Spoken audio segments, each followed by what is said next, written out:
រិកិរិយាណាមាសកាថ្វាយបង្គំញោមព្រះករុណាចូលមានដល់ព្រះដ៏មានអង្គនោះព្រះអង្គជាព្រះអរហន្តដ៏ប្រសើរទ្រង់ត្រាស់ដឹងនៅញេយធម៌ទាំងពួងដោយប្រពៃចំពោះព្រះអង្គឥតមានគ្រូអាចារ្យណាប្រដៅព្រះអង្គឡើយ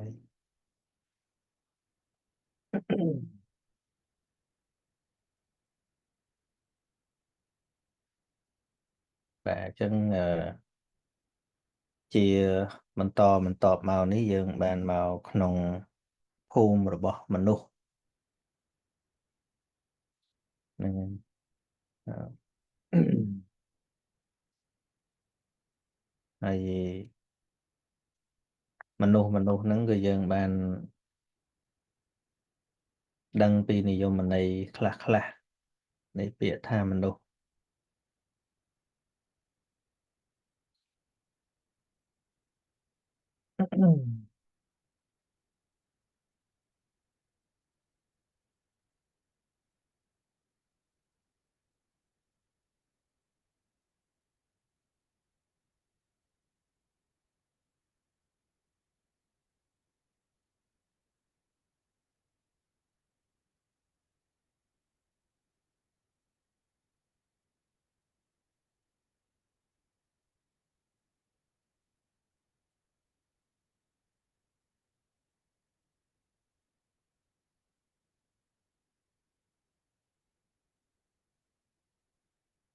ហ្នឹងកាលពី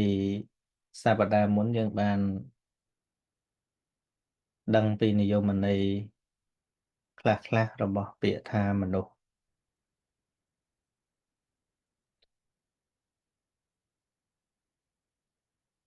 បើមែនតែនទៅមនុស្សគឺម្នាក់នឹងឯងគឺចិត្តណាសត្វដែលមានចិត្តក្លៀវក្លាមានចិត្តក្លាហានមានចិត្តខ្ពស់ហៅថាមនុស្សបាទគិតរហ័សអង់គ្លេសហៅថា thinking mind thinking mind ហ្នឹងសត្វដែលឆានអត់មានទេអត់ដូចមានតែមួយដូចពពោធិសត្វអី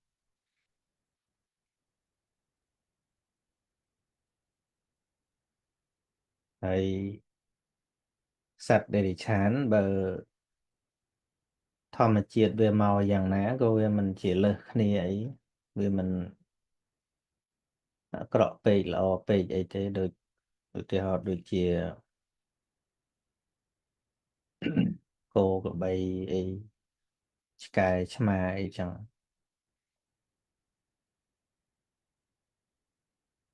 វាមិនអាចបំផ្លាញពិភពលោកបានឬក៏អភិវឌ្ឍខ្លួននឹងឲ្យប្រសើរដោយប្រការផ្សេងក្រៅពីសភាវគតិរបស់វាទេក៏ប៉ុន្តែមនុស្សនេះអាចល្អខ្លាំងអាចអាក្រក់ខ្លាំងអាចមធ្យមអីហ្នឹងគឺដោយសារមានចិត្តគិតរហ័សនឹងឯងយើងអាចនិយាយបានថា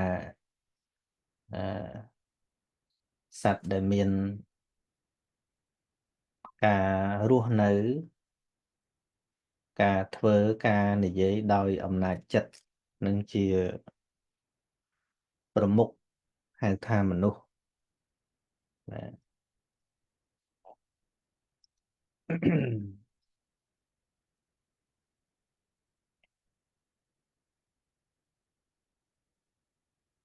ហ្នឹងហើយយើងរាល់ថ្ងៃនៅក្នុងភាពពួកមនុស្សនឹងឯង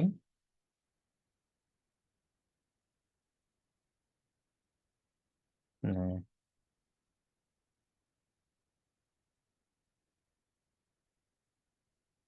ឥឡូវយើងសិក្សាបន្តទៀតមនុស្សមិនមែនមានតែមនុស្សដែលយើងស្គាល់ប៉ុណ្ណឹងទេមាននៅក្នុង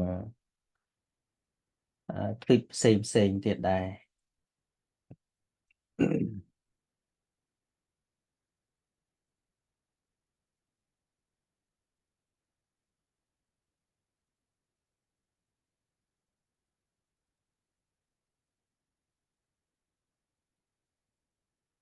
ព្រោះទ្វីបទាំងអស់វាមាន4ណាទ្វីបមនុស្សហ្នឹងនេះនិយាយតែនៅក្នុងចក្រវាឡហ្នឹងមានចម្ពោះទ្វីបគឺមនុស្សយើងហ្នឹងហើយដែលជាពិភពលោកយើងហ្នឹងឯងដែលយើងចែកទៅជា6ទ្វីបរាល់ថ្ងៃហ្នឹងមានទ្វីបអាហ្វ្រិកទ្វីបអឺរ៉ុបទ្វីបអាស៊ីទ្វីបអូសេអានីអីប្រហែលទ្វីបហ្នឹងគឺរួមចូលនៅក្នុងចម្ពោះទ្វីបតែមួយដែរ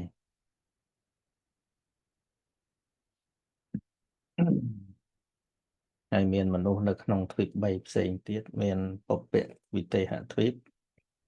អបរគោយានទ្វីបហើយនិងឧត្តរករទ្វីបបាទ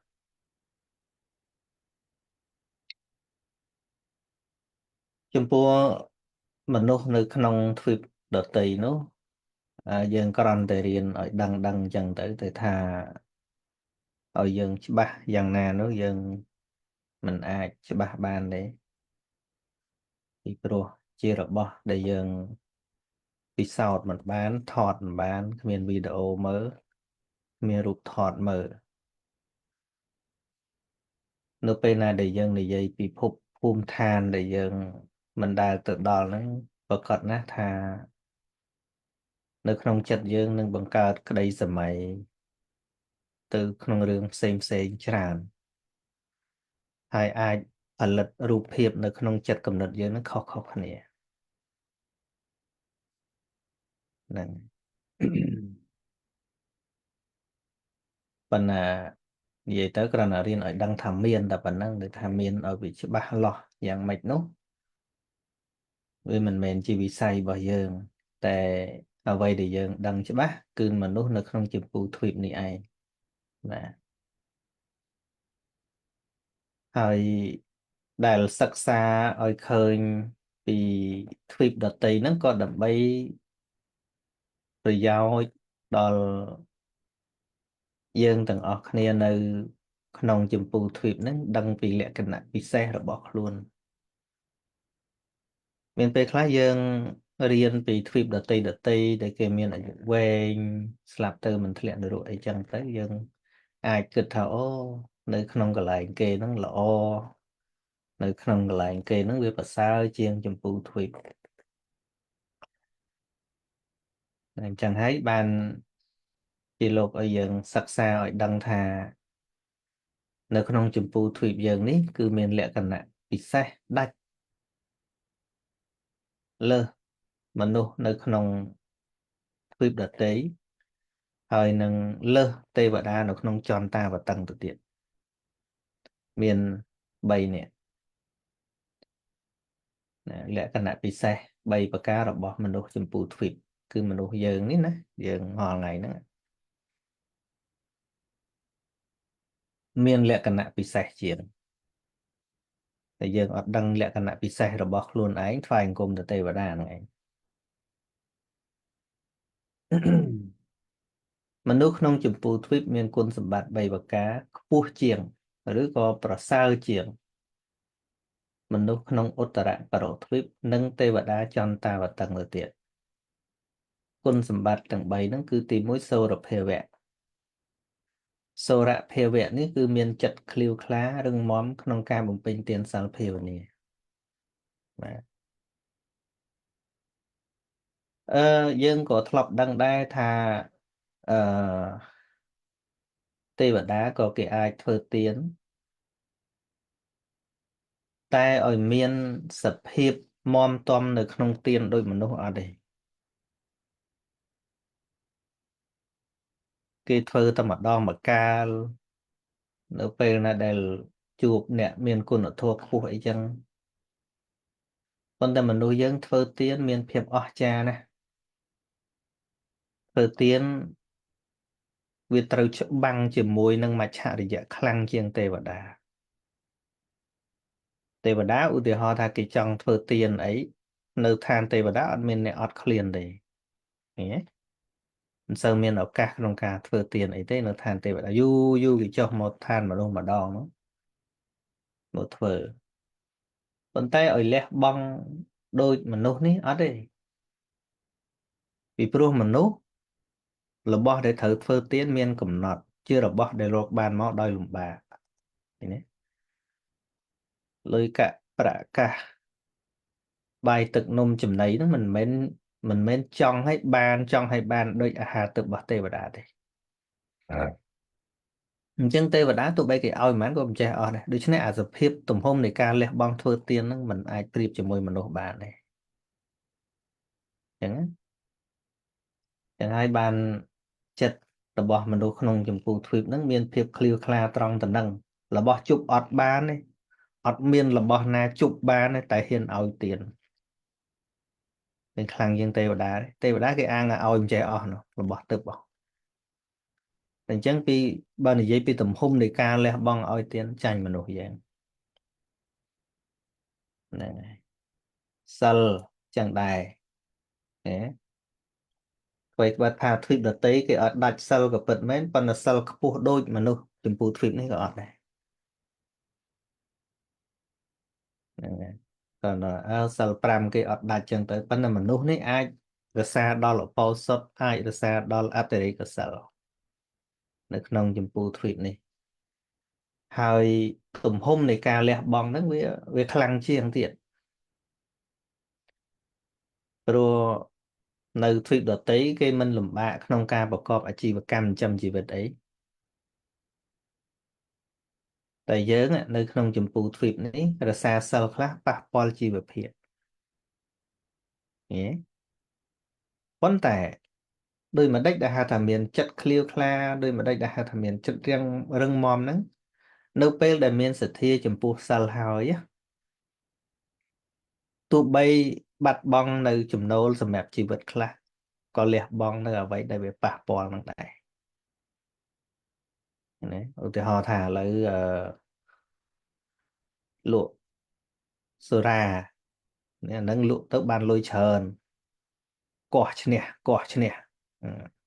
ឬគេផ្សាយអញ្ចឹងកោះឈ្នះដាក់អានឹងទៅបានមនុស្សទិញទៅលក់បានប៉ុន្តែនៅពេលដែលយល់ថាអានឹងវាជាទុកហ៊ានលះបង់ត្រង់ឃ្លាវខ្លាហ្នឹងឃ្លាវខ្លាអញ្ចឹងហ៊ានអញ្ចឹងហ្នឹងហើយឬក៏មុខរបរខ្លះវាសនុករកចំណូលប៉ុន្តែពាក់ព័ន្ធនឹងជីវិតគេហ្នឹងហើយឧទាហរណ៍ដូចចិញ្ចឹមសត្វលក់អីចឹងទៅមានចំណូលក៏ប៉ុន្តែបើសិនជាដូរមុខរបរហ្នឹងអាចថយចំណូលនៅពេលដែលសទ្ធាកើតឡើងក៏អាចព្យាយាមប្រឹងប្រែងផ្លាស់ប្ដូរមុខរបរទោះជាលំបាកក៏ត្រូវតែផ្លាស់ប្ដូរដែររបៀបអញ្ចឹងមានតែមនុស្សក្នុងយមពូទ្វីបទេដែលធ្វើបានឃើញទេហ្នឹងហើយហើយចុះទ្វីបដទៃធ្វើបានទេចំណុចហ្នឹងធ្វើអត់បានទេពីព្រោះគេអត់ដែលសម្លាប់សត្វស្រាប់គេអត់សម្លាប់ស្រាប់ដូច្នេះវាគ្មានពិបាកក្នុងការវាទេទេវតាមានការលះបង់ចឹងទេអត់ទេព្រោះអាហារទឹកហ្នឹងមិនចាំបាច់ទៅសម្លាប់គេទេ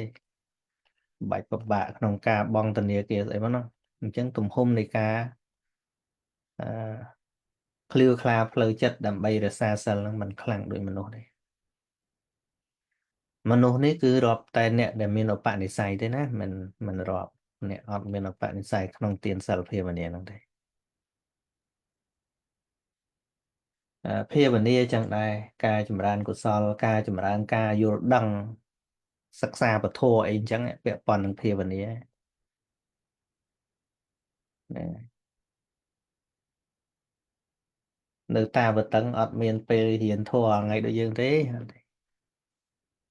ខ្វៀលបរិវាររបស់ខ្លួនឯងនឹងសบายចង់មកហើយបើពលឺខ្លួនឯងហ្នឹងវាចាញ់គេតែបន្តិចហ្នឹងខ្មាស់គេរត់ចូលប្រាសាទមិនហ៊ានចេញ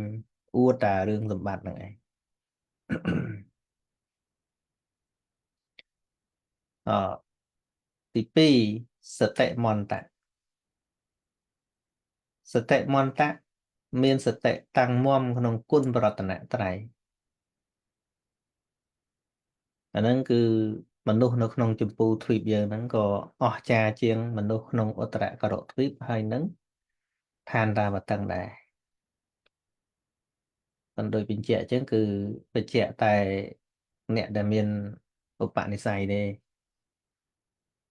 តាំងមកបើទោះជាចុងក្រោយបើទោះជាដល់ថ្នាក់អស់ជីវិតយ៉ាងណាក៏មិនលះបង់នៅគុណបរតនត្រ័យដែរហ្នឹងហើយហើយទី3ព្រហ្មចរិយវាស័កនៅដោយព្រហ្មចរិយហ្នឹងគឺមនុស្សក៏អស្ចារ្យជាងឧត្តរកោរទ្វីបនិងតាវតឹងដែរការប្រព្រឹត្តព្រហ្មចរិយធម៌នេះគឺសំដៅដល់ការប្រព្រឹត្តព្រហ្មចរិយដ៏ខ្ពង់ខ្ពស់នៅក្នុងភេទជាបព្វជិតបួសហ្នឹងក៏មានតែក្នុងចម្ពោះទ្វីបដែរឧត្តរកោរទ្វីបមិនមានការបួសទេតាវតឹងក៏មិនមានការបួសដែរ នឹងចឹងបើយើងមើលភាពអស្ចារ្យភាពមានស្មារតីតាំងមកក្នុងគុណបរតនត្រ័យក្នុងទានសិលភាវនាក្នុងការបំពេញព្រហ្មចរិយៈដោយការសាងភ្នោះនេះក៏មានតែនៅក្នុងចម្ពោះទ្វីបនេះ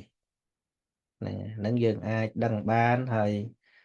ការដែលយើងសិក្សាប្រៀបធៀបពីសម្បត្តិផ្សេងហ្នឹងគឺកុំឲ្យយើងរំលងថាមានលក្ខណៈពិសេសរបស់យើងដែលអាចពង្រឹងដែលអាចចម្រើនបានហ្នឹងហើយ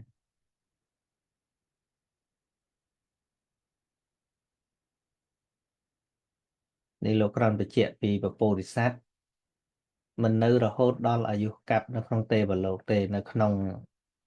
ជាតិចុងក្រោយរបស់ព្រះអង្គអីហ្នឹងដល់ពេលវេលាដែលចុតិត្រូវមកត្រាស់ដឹងគឺលោកបងអោនចិត្តចុតិមុនទេហៅថាដុសិតហ្នឹងមានប្រមាណពាន់ឆ្នាំទឹកអញ្ចឹងលោកមិននៅរហូតដល់អស់អាយុទេបណ្ដាគុណសម្បត្តិទាំង3ប្រការនេះអ៊ីធៈព្រហ្មចរិយវាសោបានដល់ការប្រព្រឹត្តព្រហ្មចរិយៈគឺការរក្សាឧបោសថសិលនិងអតិរេកសិលព្រមទាំងការបួសដែលនឹងបំពេញនឹងបានតែនៅក្នុងចម្ពោះទ្វីបរបស់យើងនេះប៉ុណ្ណោះក្នុងទេវលោកគ្មានឱកាសប្រព្រឹត្តព្រហ្មចរិយធម៌បានឡើយហ្នឹងហើយជាពិសេសគឺការបួសនឹងតែម្ដងមិនមានទេដូច្នេះព្រះពោធិសត្វដែលមានបារមីមិនតន់ចាស់ខ្លាក្នុងគណៈដែលកើតក្នុងទេវលោកដែលមានអាយុច្រើនមិននៅរហូតអស់អាយុកាប់ជាមួយទេវលោកនោះដោយអធិដ្ឋានឲ្យអស់អាយុហើយមកកើតជាមនុស្សក្នុងចម្ពោះទ្វីបការស្លាប់របស់ព្រះពោធិសត្វដោយអាការៈនេះហៅថាអធិមុតតកាលកិរិយានឹងអញ្ចឹងកាលដែលព្រះបរមគ្រូរបស់យើងក្តីឬក៏អង្គពោធិសត្វដតីក្តីបើទោះជាបុណ្យនឹងឲ្យបដិសន្ធិក្នុងទេវលោកក៏ដោយក៏លោកអត់នៅសោយសុខនៅនឹងទេព្រោះខាតពេលសន្សំបារមីលោកតែងតែបង្អោនចិត្តមកបដិសន្ធិជាមនុស្សដើម្បីបំពេញបារមីនឹងអស្ចារ្យណាកន្លែងហ្នឹងឥឡូវយើងមើលពពោធិសត្វទៅដល់ទេវតាអត់នៅ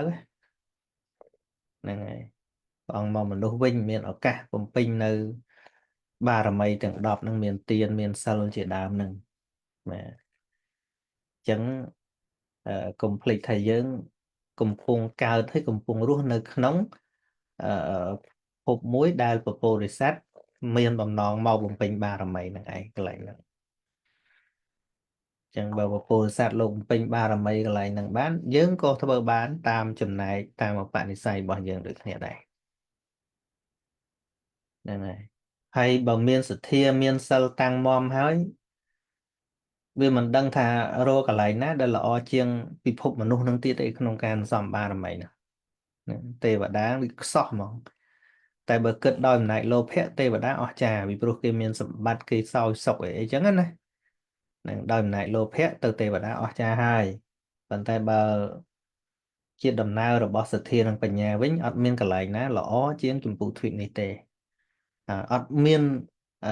ជីវិតណាល្អជាងជីវិតមនុស្សនឹងទៀតទេក្នុងការសន្សំបារមីហ្នឹង មនុស្សហើយមនុស្សក្នុងចម្ពោះទ្វីបនឹងទៀត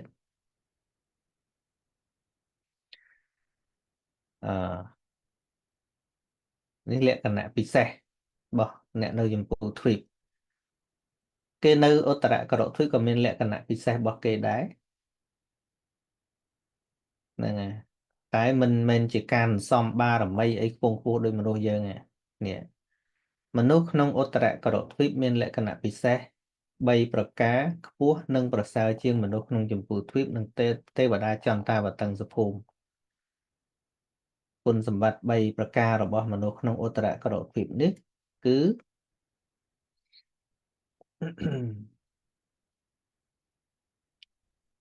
គ្មានការប្រកាន់យកមាសប្រាក់ថាជារបស់ខ្លួនហ្នឹងអត់មានការហួងហែងអីទេ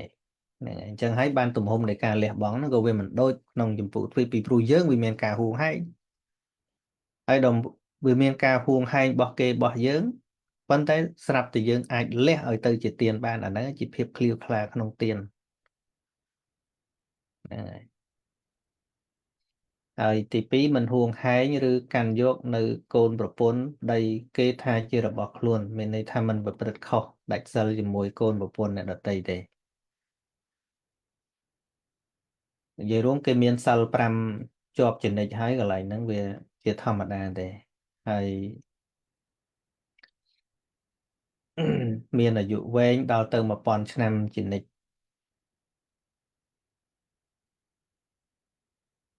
ជានិច្ចហ្នឹងគឺក្រោយពេលដែលមនុស្សខៃចុះទេយើងបាច់ដាក់ជានិច្ចនាំច្រឡំជានិច្ចហ្នឹងក្នុងន័យនេះតែខ្ញុំមិនចង់ដាក់ជានិច្ចដោយសារមនុស្សទាំង4ទ្វីបហ្នឹងរាប់ទាំងចម្ពោះទ្វីបមួយផងនៅពេលណាដែល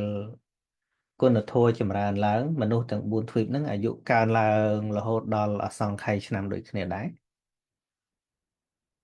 ក៏ប៉ុន្តែនៅពេលដែលគុណធម៌ថយចុះមនុស្សទាំង4ទ្វីបហ្នឹងក៏ថយអាយុមកវិញដូចគ្នាដែរក៏ប៉ុន្តែនៅឧត្តរករុទ្វីបហ្នឹងគេថយមកដល់តែ1000ឆ្នាំលែងថយទៅទៀតដែរតែមនុស្សចម្ពោះទ្វីបហ្នឹងអាចថយរហូតដល់10ឆ្នាំហ្នឹងហើយក៏ព្រោះតែអឺសេចក្តីល្អដែលធ្វើក៏ល្អជាងហើយនឹងសេចក្តីអាក្រក់ដែលធ្វើក៏អាក្រក់ជាងគេទាំងល្អទាំងអាក្រក់ហ្នឹងមធ្យមបាទ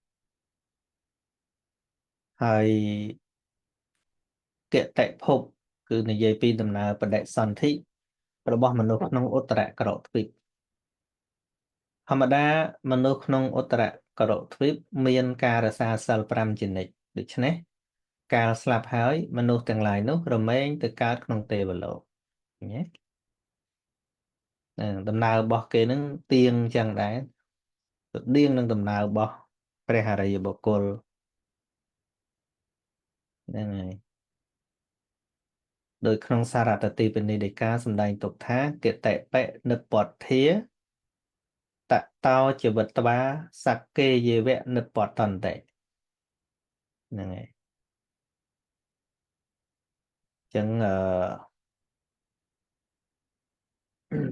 គតិហ្នឹងគឺដំណើរបដិសន្ធិហ្នឹងតែបន្តពីចុតិទៅណាយវិត្វាហ្នឹងគឺជាយត់ឬក៏ចុតិហ្នឹងនិព្វតន្តិហ្នឹងតែងតែកើតសក្កេយវៈក្នុងឋានសួគ៌តែប៉ុណ្ណោះហ្នឹងហើយអញ្ចឹងដំណើរគតិរបស់គេបន្ទាប់ពីស្លាប់ទៅគឺតែងតែអឺកើតនៅក្នុងទេវលោកហ្នឹងហើយខ្ញុំមិនចង់ប្រើពាក្យអាទៅកើតហ្នឹងខ្លាចយើងយល់អាពលឹងតូលទៅហ្នឹងប៉ុន្តែទៅនេះទៅដោយគតិវាមិនខុសទេគតិហ្នឹងគឺដំណើរនៃបដិសន្ធិចិត្តហ្នឹងឯង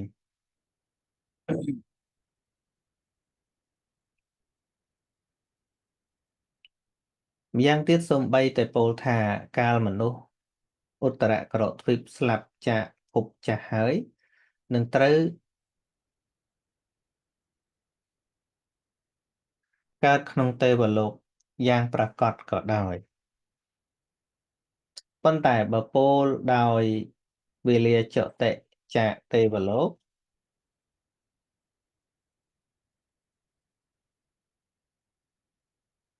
ក៏អាចទៅកើតក្នុងអបាយភូមិឬភពដតីឬភូមិណាមួយក៏បានហ្នឹងហើយនេះមានន័យអញ្ចេះឧទាហរណ៍ថាខ្សែជីវិតគេគឺកើតហ្នឹងនៅក្នុងឧត្តរក្រោទ្វីប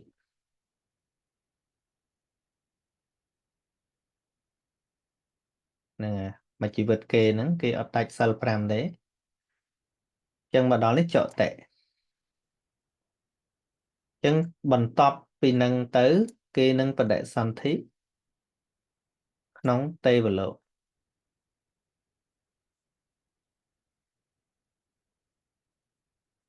រស់នៅក្នុងទេវលោកមួយជីវិតអញ្ចឹងទៅប៉ុន្តែដល់ជាតិទី3នោះជាតិបន្ទាប់នេះបន្ទាប់ពីទេវលោកនេះទៅមិនប្រកាសថាទេវលោកទេទៅអបាយក៏បានទៅសុគតិក៏បានពីព្រោះអីពីព្រោះវាមិនប្រកាសថានៅពេលដែលកើតក្នុងទេវតាហើយមានសិល5ឬអត់នេះតែកន្លែងនេះគេមានសិល5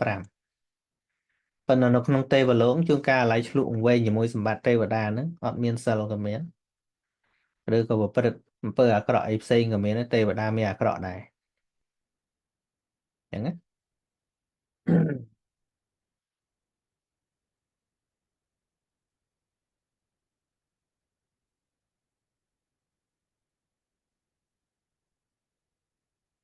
ហ្នឹងហើយ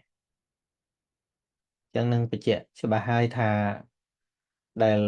មនុស្សនៅក្នុងឧត្តរករុទ្វីបហ្នឹងបដិសន្ធិក្នុងទេវលោកគឺតែគ្រាទៅចុតិពីឧត្តរករុទ្វីបប៉ុណ្ណោះប៉ុន្តែនៅពេលដែលកើតទេវលោកហើយចុតិពីទេវលោកហ្នឹងទៅទៀតមិនប្រកាសថាកើតក្នុងឋានសួគ៌ទៀតទេណាបើនៅប្រព្រឹត្តល្អក៏នៅក្នុងឋានសួគ៌ទៀតទៅបើសិនជាមានអកុសលច្រើនក៏អាចទៅអបាយភូមិទៅដូច្នេះក្នុងការដែលពោលថាមនុស្សក្នុងឧត្តរករុទ្វីបកាលស្លាប់ហើយបដិសន្ធិក្នុងទេវលោកដោយពិតប្រាកដនោះជាការពោលសម្ដៅដល់ការចតិចភពដែលគេកំពុងរស់នៅតែប៉ុណ្ណោះណាភពដែលគេកំពុងរស់នៅហ្នឹងគឺឧត្តរករុទ្វីបហ្នឹងកន្លែងដែលគេរស់នៅហ្នឹងបន្ទាប់ពីកន្លែងហ្នឹងទៅទេវលោកប៉ុន្តែហួសពីហ្នឹងទៅមិនប្រកាសទេ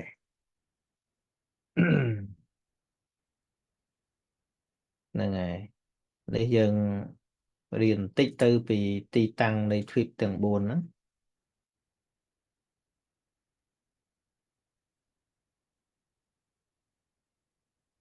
ចាំបានខ្ញុំមិន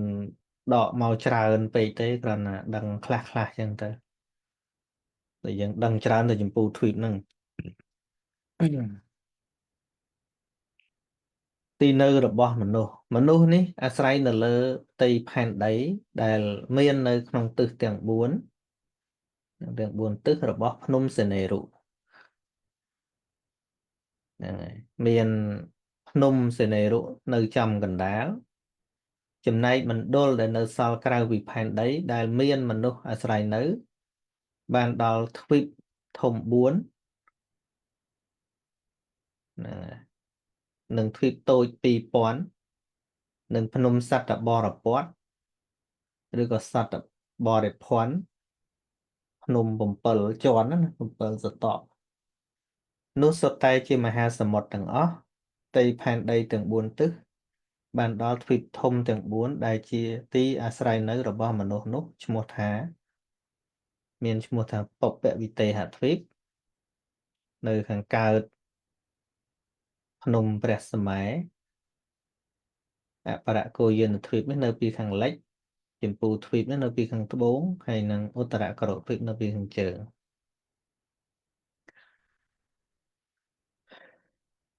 ហ្នឹងហើយវាពិបាកបង្កើតក្តីសម័យនឹងឲ្យវាចេញថាម៉េចចឹងបាទខ្ញុំគិតថាมันនិយាយអីច្រើនទេឧទាហរណ៍ភ្នំព្រះសម័យអញ្ចឹង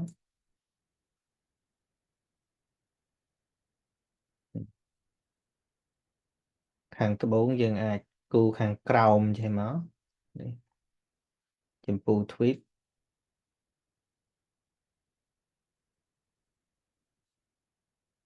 ខាងកើតនេះអបរកូយានទ្វីប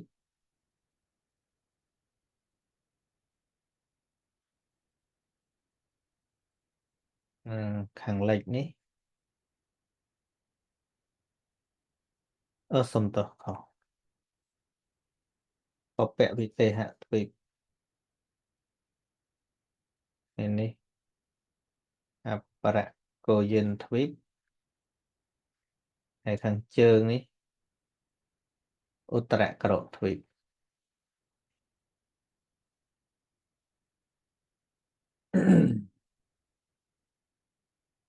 ចឹងវាឆ្ងាយពីគ្នាមិនមែននៅជាប់គ្នាទេហើយទ្វីបអម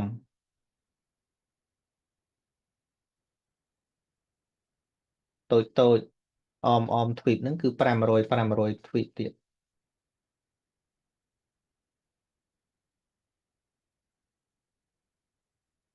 ណាអមចម្ពោះទ្វីបហ្នឹង500អមអបរកូយានទ្វីបហ្នឹង500អមឧត្តរក្រោកទ្វីបហ្នឹង500អមពពវិទេសទ្វីបហ្នឹង500ទៀតអញ្ចឹងវា2000ទ្វីប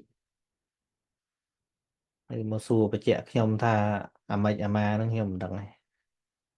ណាវាហួសវិស័យកាលហ្នឹង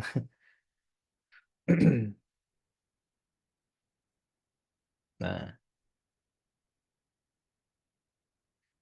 ឥឡូវយើងរៀនពីភាពខុសគ្នាខ្លះនៃមនុស្សទាំង4ទ្វីបហ្នឹង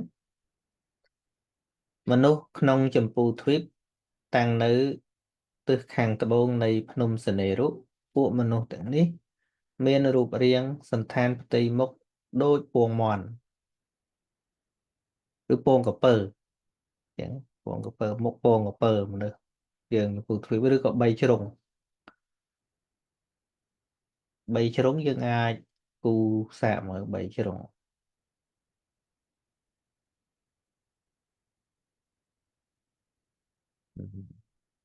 ដាក់លទ្ធជាមកណាដាក់ងាសមកដាក់សក់មកដាក់ភ្នែកដាក់ច្រមុះដាក់មាត់មកចេញមនុស្សនេះមុខមនុស្សចម្ពោះទ្វីបបីជ្រុង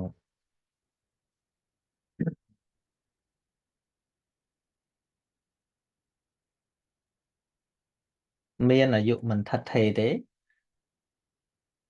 សម័យណាដែលមានមនុស្សមានគុណធម៌ចម្រើនឡើងសម័យនោះក៏មានអាយុវែងដល់មួយអសង្ខ័យឆ្នាំប៉ុន្តែក្នុងសម័យណាមានគុណធម៌ថយចុះហ្នឹងហើយសម័យនោះក៏មានអាយុថយចុះតាមលំដាប់រហូតដល់10ឆ្នាំបាទហើយដល់មនុស្សក្នុងពពវិទេហទ្វីបតាំងនៅទិសខាងកើតនៃភ្នំសេនេរុពួកមនុស្សទាំងនេះមានសម្បកកាយសនិងមានសន្តានផ្ទៃមុខដោយព្រះច័ន្ទមួយចំណិតនឹងកន្លះចំណិតមានចិត្តស្ងប់មានការប្រព្រឹត្តល្អមានអាយុ700ឆ្នាំដូចខ្ញុំរៀបរាប់បាញ់មិញអញ្ចឹងថាបើសម័យឡើងក៏ឡើងខ្ពស់អញ្ចឹងទៅក៏ប៉ុន្តែពេលដែលចុះមកទាបបំផុតហ្នឹងគឺ700ឆ្នាំអញ្ចឹងមិនក្រោមនឹងទេអញ្ចឹងមានមុខកន្លះប្រច័នពេញឧទាហរណ៍ប្រច័នមួយចំណិត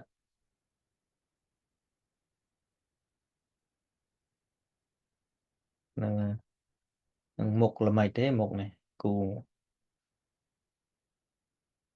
មួយចំណិតសង្ស័យចំមុះអញ្ចឹងឯងមាត់ខ្ញុំគូមិនចេញទេមុខមួយចំណិតនេះហ្នឹងហើយមួយចំណិតឬក៏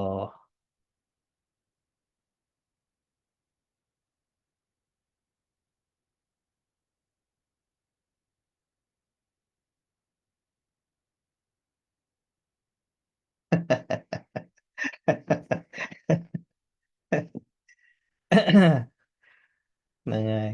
ប៉ុន្តែយើងមើលមិនស្អាតទេវាមិនមែនក្រុមគ្នាយើងប៉ុន្តែគេស្អាតគ្នាគេទៅណា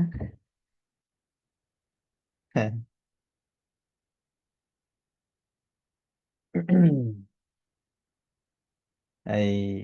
មនុស្សក្នុងអបរគោយានទ្វីបតាំងនៅទិសខាងលិចនៃភ្នំសនេរុពួកមនុស្សទាំងនេះ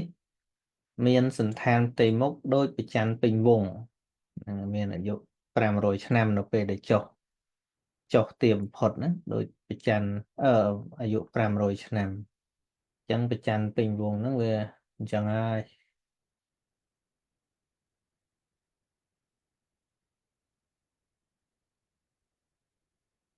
ស្អាតមូលតាល់ហ្មងហ្នឹងហើយអញ្ចឹងបានថាយើងអ្នកបញ្ចេញក្តីសម័យហ្នឹងវាមិនដូចទេគឺណាយើងរៀនតាមហ្នឹងអញ្ចឹងហើយមនុស្សក្នុងឧត្តរករុទ្វីបតាំងនៅទិសខាងជើងនៃភ្នំសនេរុពួកមនុស្សទាំងនេះមានសន្តានផ្ទៃមុខ4ជ្រុងមានអាយុ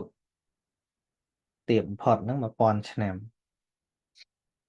ហ្នឹងហើយអញ្ចឹងមុខ4ជ្រុង square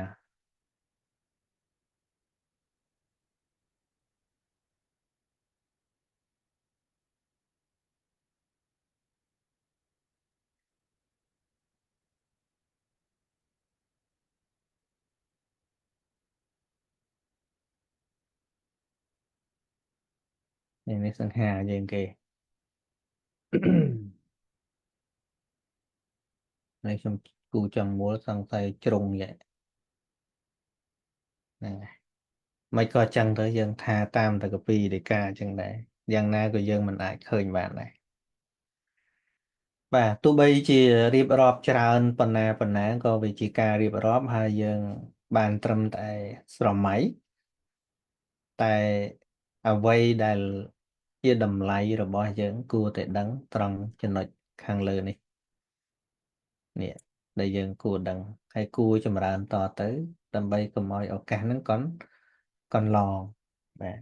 កណោវាវោឧបច្ឆិគាខណៈល្អកុំកន្លងអ្នកទាំងឡាយឡើយហ្នឹងហើយថ្ងៃហ្នឹងខ្ញុំមានប៉ុណ្ណឹងជាប់រវល់បន្តិចបកគលទៅរូបដើម្បីសន្ទនាបន្តទៅបងជ័យចាំជួយបាត់បងពួកខ្ញុំអត់តាន់បានធ្វើមេរៀនសម្រាប់ស្អែកបន្តិចសិន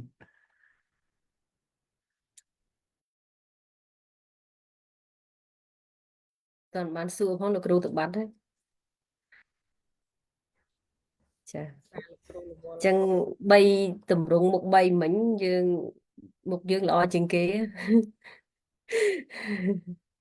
ចាអញ្ចឹងមានបងប្អូនណាចង់ចូលរួមសំណួរឬមួយក៏លោកម្ចាស់ជូទីនលោកគង់នៅនេះទៀតលោកម្ចាស់ជូទីនគង់នៅនេះមាន សម្ កាយ រួលខ្ញុំឆ្ងល់គ្រូបកស្រាយអស់ហើយបងជិញ អូអញ្ចឹង ចាបងខ្ញុំគិតថាមនុស្សយើងមុខស្អាតជាងគេ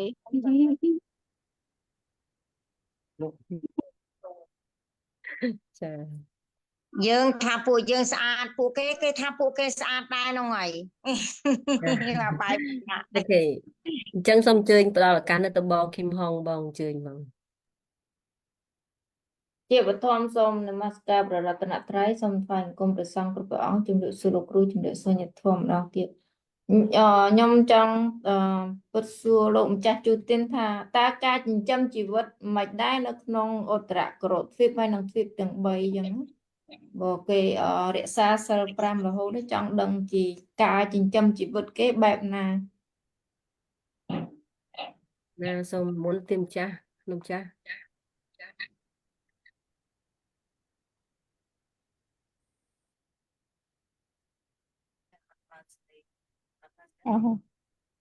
ឧស្សាហ៍គេថយក្រោយគេចុចចេះណាចុចចេះហ៊ីនណាចង់ខ្ញុំឃើញមាននៅក្នុងហ្នឹងគេដាក់ប្រាប់យើងដែរនៅដូចជាឧត្តរក្រទ្វីបឯបងដូចជាអត់មាន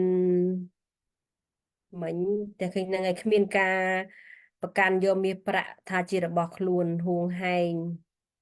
បងតម្លៃនេះខ្ញុំសូមចូលរួមបន្តិចបានទេបង ចាអញ្ជើញបង អឺខ្ញុំនេះបើបងចង់ដឹងពីការរស់នៅរបស់មនុស្សក្នុងទ្វីបទាំង4ហ្នឹងបងចូលមើលក្នុងបៃដកព្រះត្រៃបិដកភាគទី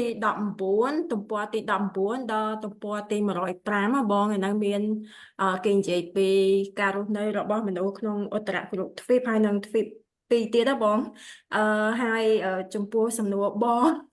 ខាងលើហ្នឹងខ្ញុំបានអានទៅគេថាទ្វីបឧត្តរគ្រុទ្វីបហ្នឹងគេមានដើមដោយលក្ខណៈដើមកាប់ព្រឹកចឹង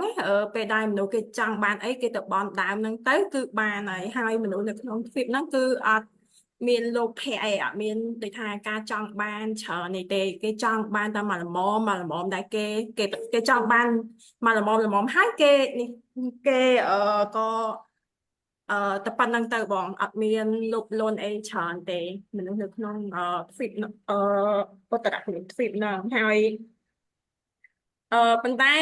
ខ្ញុំអានទៅវាអត់ទាន់ប៉ះចំសំណួរដែលខ្ញុំឆ្ងល់អញ្ចឹងណាខ្ញុំចង់សួរព្រះអង្គតាក់ទងទៅនឹងតើបើយើងនៅចំពោះទ្វីបនេះហើយទៅយើងធ្វើបុណ្យអីរក្សាសីល5ឬក៏មិនដើម្បីបើយើងចង់ទៅកើតនៅខាងនោះអញ្ចឹងហ្នឹងអាហ្នឹងសំណួរខ្ញុំឆ្ងល់ប៉ុន្តែពេលដែលខ្ញុំអានបៃដកទៅអត់ទាន់ឃើញមានកន្លែងចំណុចហ្នឹងណាបង ចា ចា តែ បង ប៉ុន្តែខ្ញុំឆ្ងល់នៅចំណុចនឹងដែរហ្នឹងឆ្ងល់ថាយើងធម្មតាបើថាចង់ទៅជាព្រំឬទេវតាអីព្រះអង្គត្រាស់សម្ដែងមកថាត្រូវធ្វើយ៉ាងម៉េចតែពេលទៅខាងទ្វីប3ហ្នឹងអត់ដឹងថាធ្វើអីត្រូវបានទៅកើតនៅកន្លែងហ្នឹងដែរចាបើសិនមានបងប្អូនណាអាចដឹងនៅចម្លើយហ្នឹងក៏សូមអញ្ជើញចូលរួមឬមួយក៏បងគឹមហងបងនៅមានសំណួរអីទៀតទេបង អស់ហើយលោកមុនខ្ញុំធ្លាប់សួរលោកគ្រូថាតើមនុស្សយើងអាចមានកំណើតនៅទីនោះទេលោកគ្រូថាមានកាលណាយើងធ្វើល្អប៉ុន្តែផលនោះមិនគ្រប់គ្រាន់ទៅកើតទេវតាព្រំអីអាចទៅកើតនៅឧត្តរគ្រុទ្វីបនឹងដែរ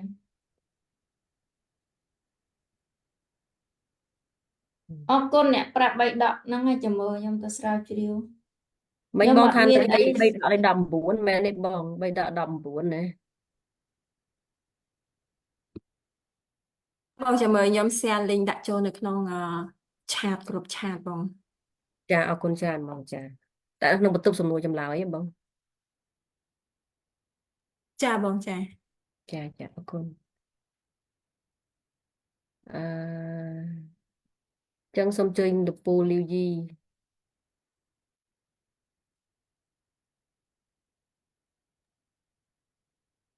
បាទសូមគោរពលោកគ្រូជំរាបសួរញាតិធម៌អរគុណខ្ញុំឆេងចង់និមន្តលោកឆ្លើយមុនផ្ទះជូទីនតែខ្ញុំមិនមែននួរដែរ លោកអត់ឃើញបើកមញូតប្រហែលជាលោកអត់លឺដឹងចា មិនលោកគ្រូណាមកសួរលោក ចា លោករៀនបោឆាតទី5ឡើងស្រៀនក្រៅ បើសិនជាអត់ទេយើងអាចចូលរួមជាសំណួរផ្សេងទៀតហើយយើងលោកពូអាចលើកជាសំណួរឡើងមកហើយលោកមានបងប្អូនណាគាត់ដឹងឬមួយក៏គាត់អាចចែកម្លែកនៅកន្លែងណាបានក៏អញ្ចឹងទាំងអស់គ្នា បាទពេលដែលមនុស្សនៅអត្តរគ្រុទ្វីបនោះពេលដែលចុកតែជាវ័នណាក់បើគ្រូគ្រៀតថាអត់មានទេអកុសលគ្រូគ្រៀតអាក្នុងចិត្តមិនដឹងថាមានក្នុងចិត្តដែរអត់ណាប្រយុទ្ធឋាននៅកន្លែងមានដែរអត់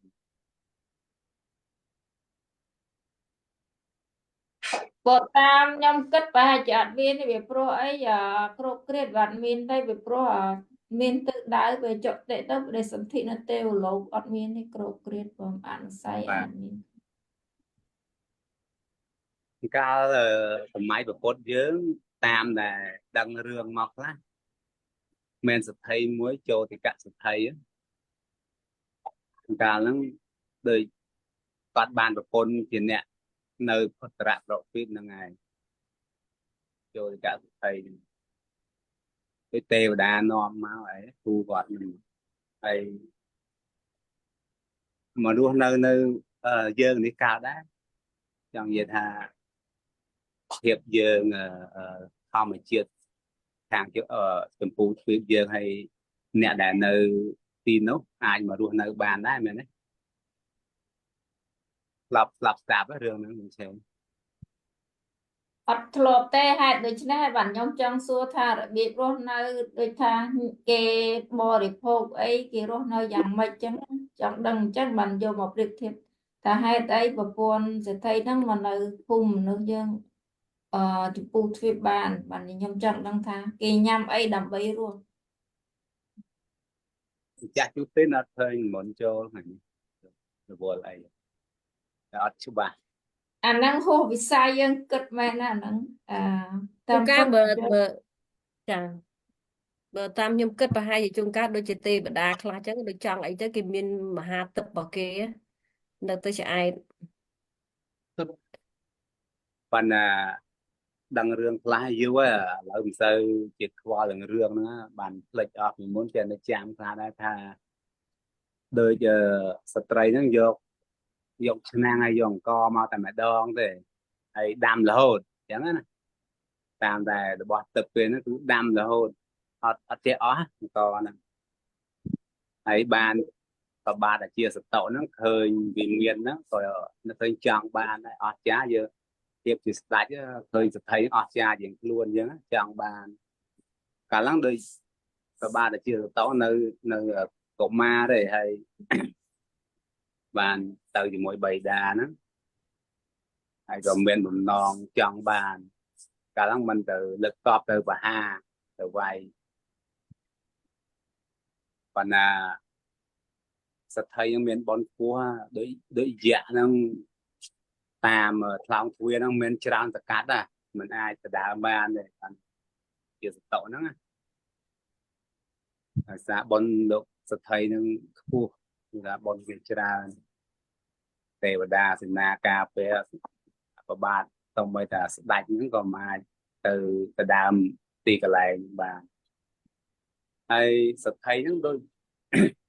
tề và đà thì mất năng bị miền lắm sẽ thấy những mối tề và đà thì mất áo ấy mình sàng lang đòi mình đúng rồi thầy thầy của bốn của cô prey có nơi hàng của trạc độ phim nó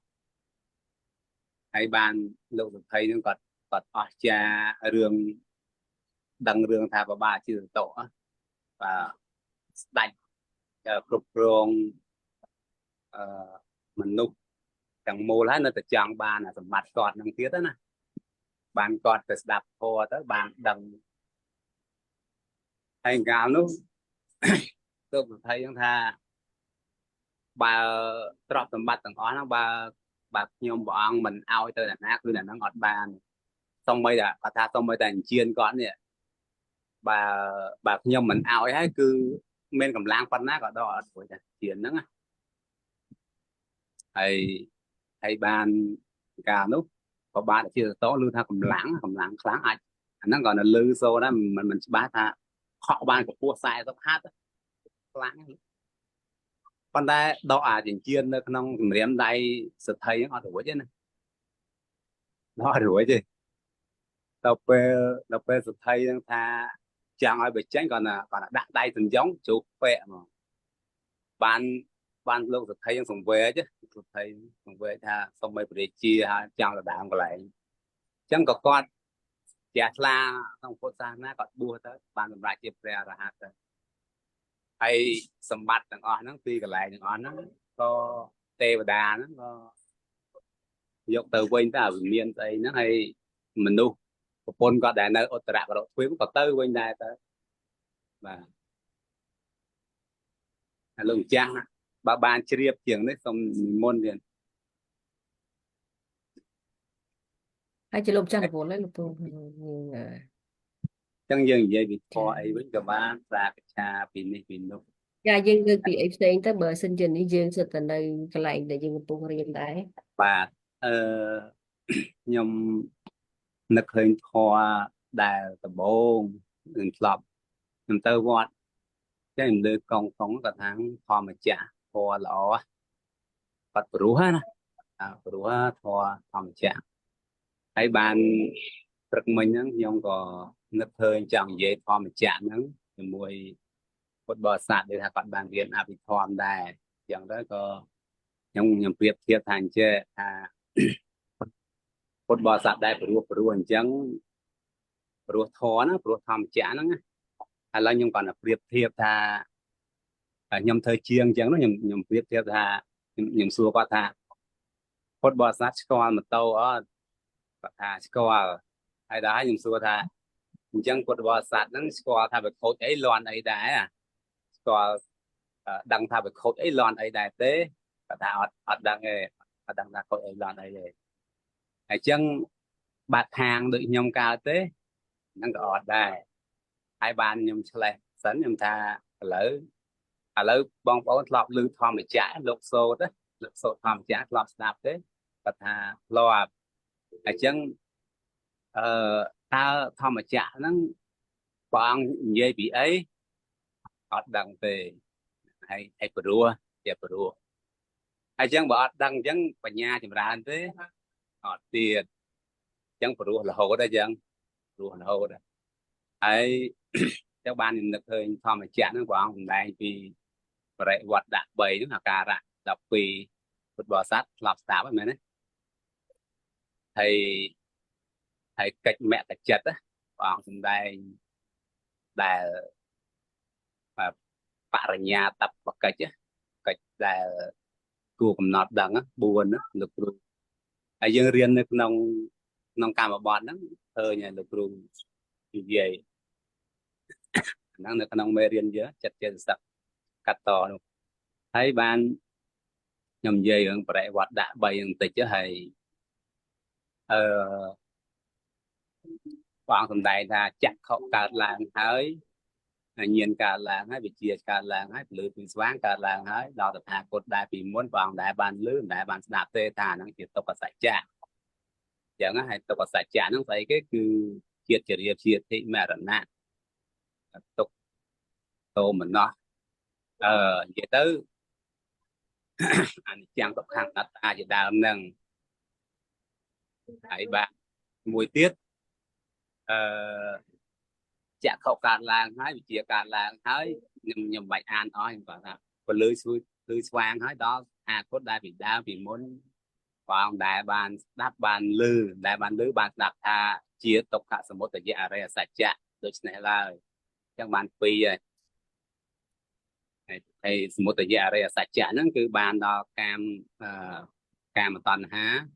កវៈតណ្ហាវិភវៈតណ្ហាហ្នឹងឯងហើយមួយទៀតពលឺគឺស្វាងហើយដល់តថាគតដែលពីដើមតថាគតដែលបានលឺបានស្ដាប់ថានេះជាទុក្ខនិរោធអរិយសច្ចៈស្នេះឡើយអញ្ចឹងហើយទុក្ខនិរោធអរិយសច្ចៈនេះគឺបានដល់មេអង្គ8ហ្នឹងឯងព្រះអង្គអត់ដឹងថាហ្នឹងជាធម៌គួរធ្វើជាក់ច្បាស់ទេធម៌ហ្នឹង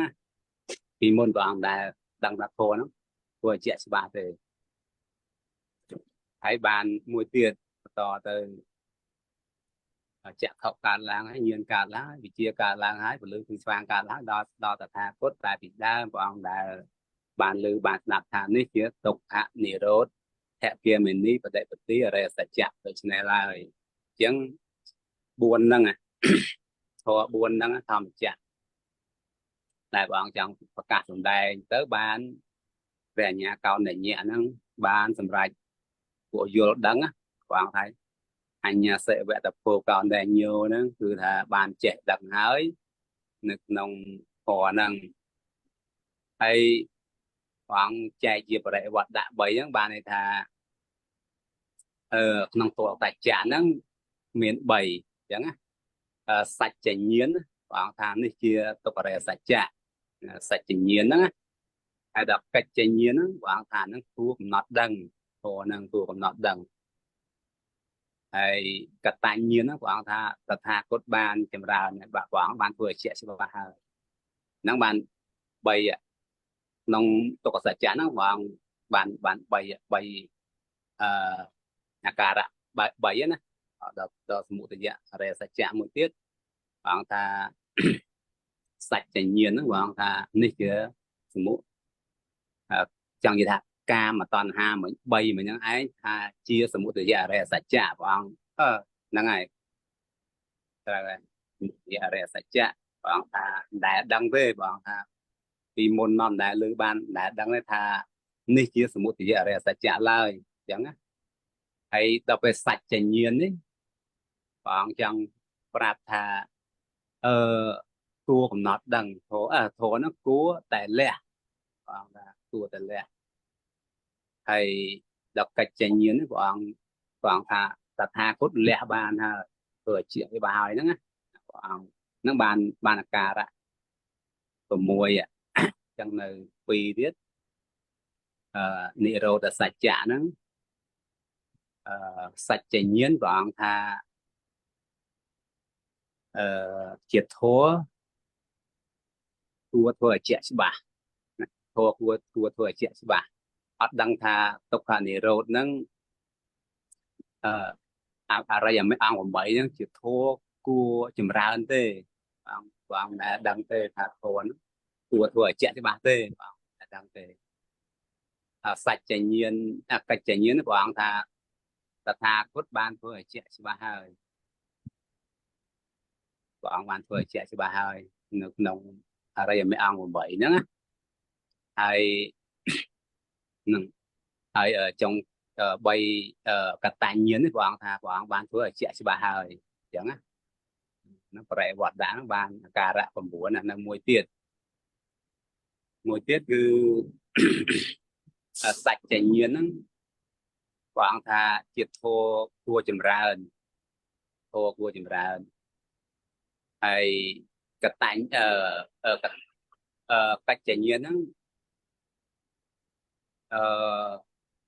ជាធម៌ណាទីធម៌គួរចម្រើនគឺកតញ្ញ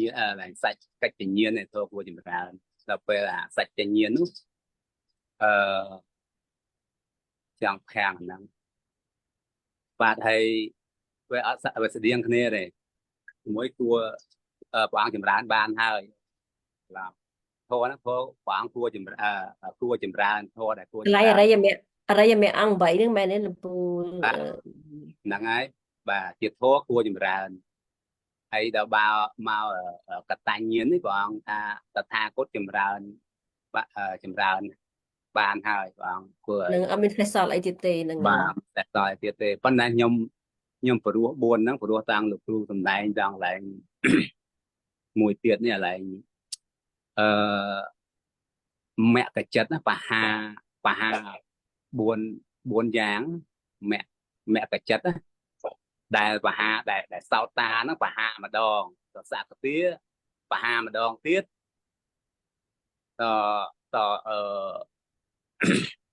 អនាគាបហាម្ដងទៀតព្រះអរហន្តហ្នឹងបហា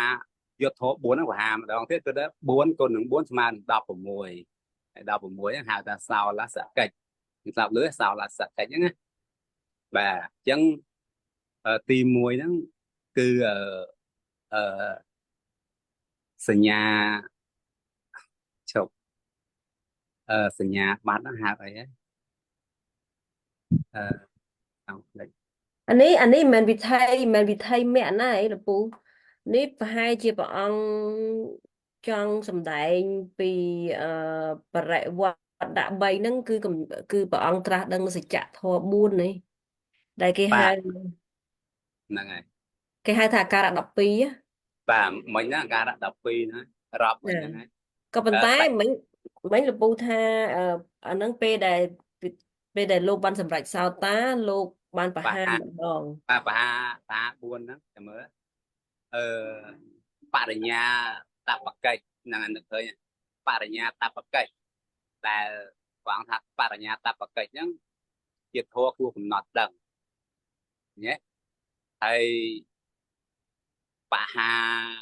តបកិច្ចហ្នឹងជាធម៌គួរលះបហាតបកិច្ចហើយមិញនិយាយឲ្យផ្លេច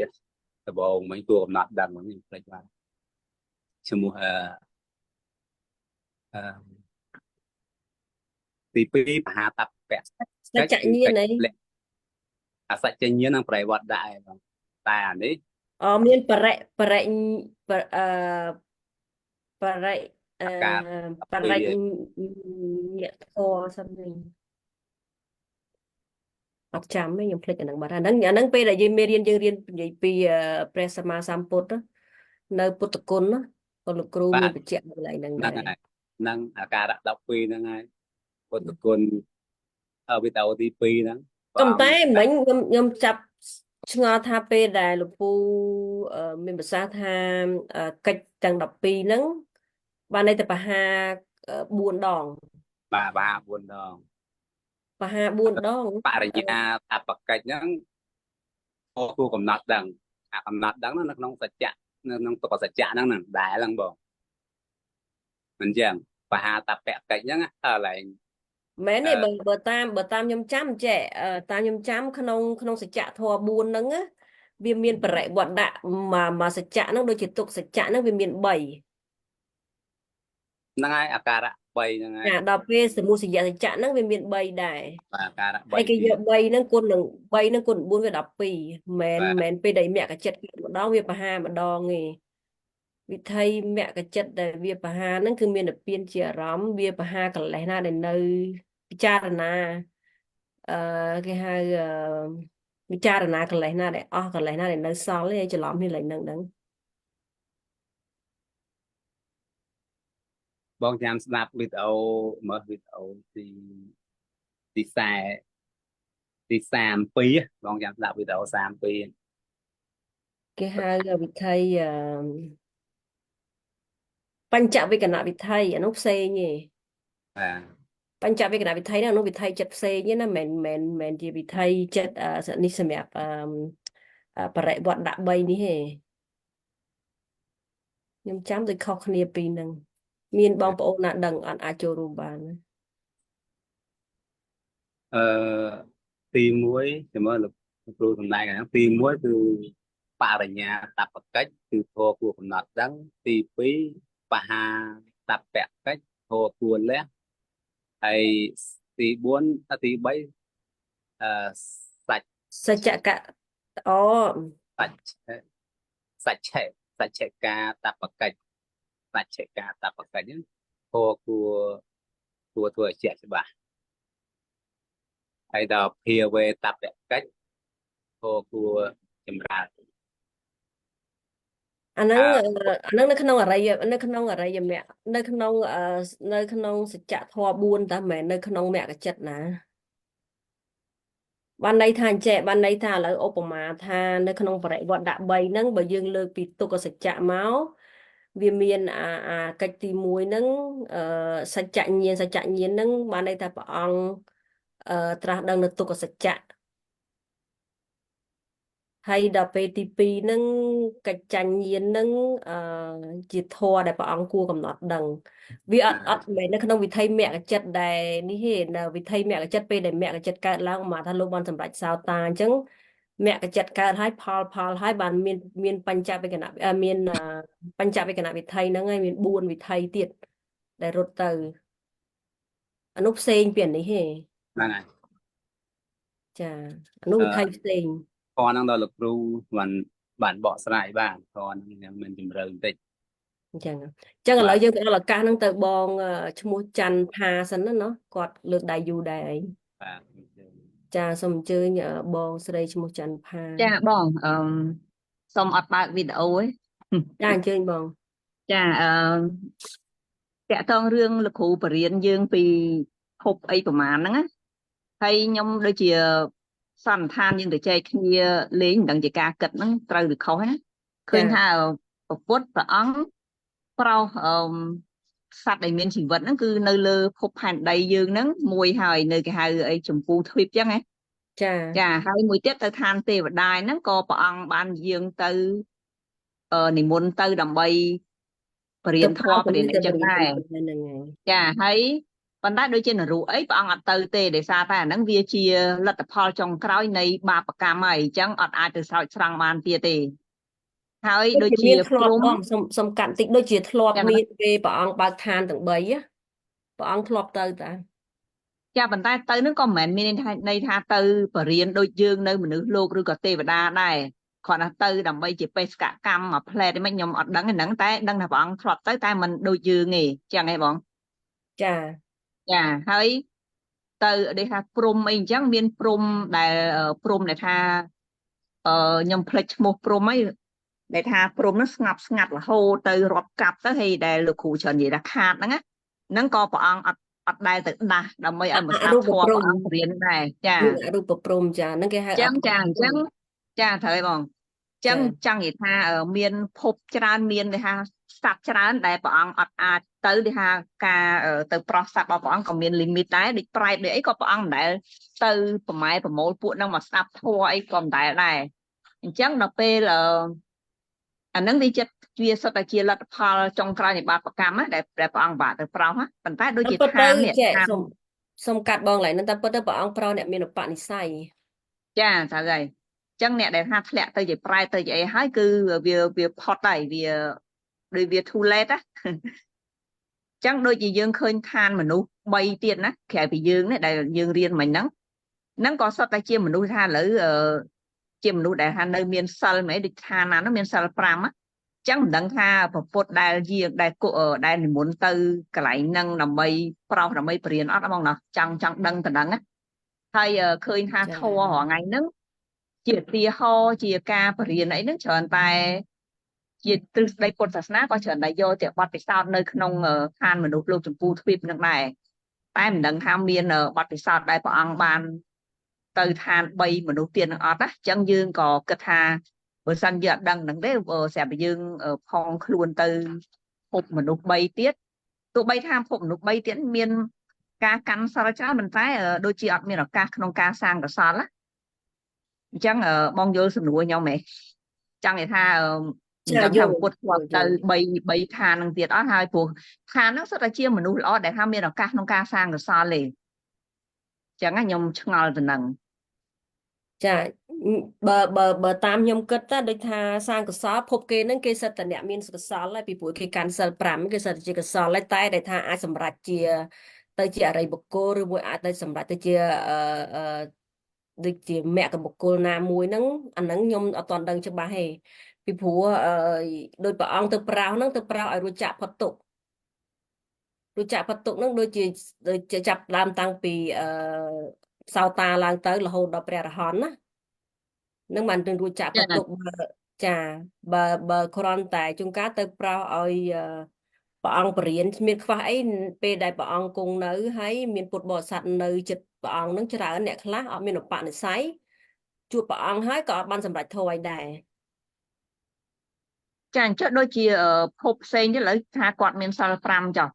ហើយបើឡើងទៅឋានទេវតាពេលដែលគាត់ស្លាប់ទៅទេវតាហើយអាទីជាតិទី3នោះមកនរកវិញអញ្ចឹងបើសិនជាអត់មានការ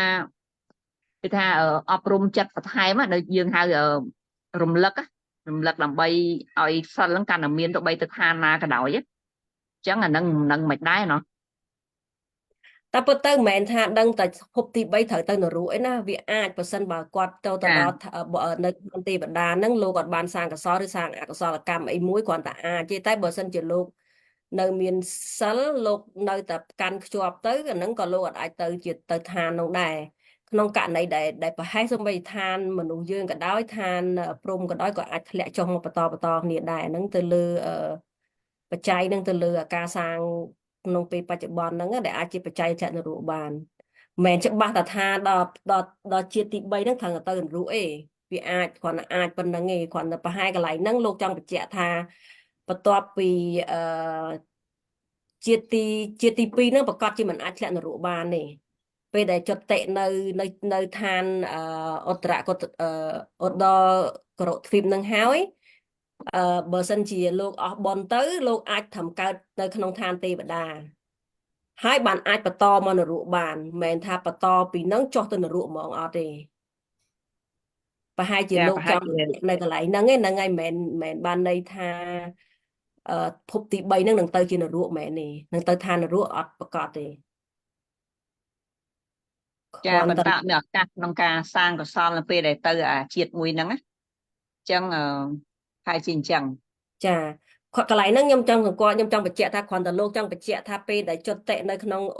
ឧត្តរករទ្វីបនឹងហើយលោកមិនអាចទៅ straight ទៅហ្មងទៅអបាយភូមិហ្មងអត់ទេត្រូវទៅនៅភពមួយទៀតសិនបាន អា អាច ហ្នឹង បន្ត តយើង បើសិនជាលោកសាងអកុសលកម្មក្នុងជាតិទី2ហ្នឹងបានអាចទៅនរកបាន ចាអាហ្នឹងតថាជាតិឥឡូវដូចយើងអញ្ចឹងយើងខំសាងកសលដើម្បីឲ្យទោះបីយើងទៅទីហោថាជាតិក្រោយយើងទៅទេវតាចុះក៏ទេវតាមានសមាទិដ្ឋិក្នុងការសាងកសលតជាតិទៀតដែរតែបើសិនជាជាតិនេះយើងអត់បានធ្វើអីល្អហើយជាយើងទៅទេវតាវិញចាំទេវតាដែលភ្លើតភ្លើនណាអញ្ចឹងកន្លែងគេក៏ប្រហែលជាអញ្ចឹងដែរអញ្ចឹងដែលយើងគិតថាវាអត់មានការទៅសំកសលអីកន្លែងមួយហ្នឹងណាដើម្បីបន្តទៅទេវតាទៅឲ្យយើងនៅតែខ្លាចជាទេវតាសមាទិដ្ឋិ ចាហ្នឹងហើយកន្លែងនេះចង់បញ្ជាក់ថាចេះបើសិនជាដូចយើងអញ្ចឹងណាបើសិនជាយើងជាតិហ្នឹងយើងអត់បានសាងកុសលល្អអីទេប្រកាសជាទៅ straight ទៅអបាយភូមិបានអត់មាននៅ ចា ទៅមកភពទៅទៀតទេអត់ទេបើភពនៅឧត្តរករទ្វីបហ្នឹងតតែចុះមកថ្នាក់ទៀតសិនបានអាចទៅអបាយភូមិបើយើងភពយើងនេះអាចទៅលើអាចទៅក្រោមបានទាំងពីរ បាទមកមើលមិញ3ភពមិញហ្នឹងសុទ្ធតែជាមនុស្សដែលកាន់សិល5ទាំងអស់ហ៎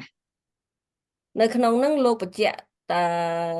លោកបញ្ជាក់នៅឧត្តរករទ្វីបហ្នឹងថាកាន់សិល5តែភពផ្សេងទៀតដូចយើងអត់ទាន់ហ៊ានដល់ទេតែភាគច្រើនឮមិញឮដោយលោកម្ចាស់ជូទីនលោកមានន័យការថាភព3ហ្នឹងសិតតអ្នកកាន់សិល5 ចា ចា ចុះយើងចង់ដឹងថាអេលៀនហ្នឹងមិនដឹងថាម៉េចអាហ្នឹងវាមិនដឹងនៅក្នុង ទៅ ចំពោះទូយើងម៉េចណានៅ ខ្ញុំ តែណា ចង់សួ អា រ ហ្នឹង លោកគ្រូដែរតែបងមិញខ្ញុំនឹកឃើញអេលៀនដែរ ចាអស់សំណួរប៉ុណ្ណឹងសិនចាំនឹកឃើញខ្ញុំសួរទៀត ចាបងឯងនឹកឃើញអេលៀនដូចខ្ញុំដែរខ្ញុំនឹកឃើញអេលៀននឹងដែរចង់សួរលោកគ្រូថាអេលៀនហ្នឹងគេនៅភពមួយណា ចា ទៅបាត់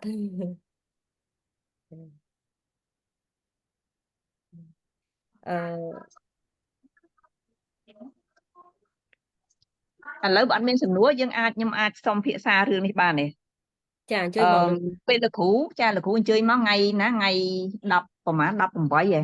ខែ10ហ៎ ថ្ងៃ 10ប្រហែលទេ15ហើយថ្ងៃណាដែលកឋិនថ្ងៃ កឋិន 30ហ៎ នៅផ្ទះកឋិននៅផ្ទះបងតូថ្ងៃ16ដល់នៅមនីរតថ្ងៃ18 19 ចុះនៅព្រៃឯងព្រៃលៀបហ៎ព្រៃលៀប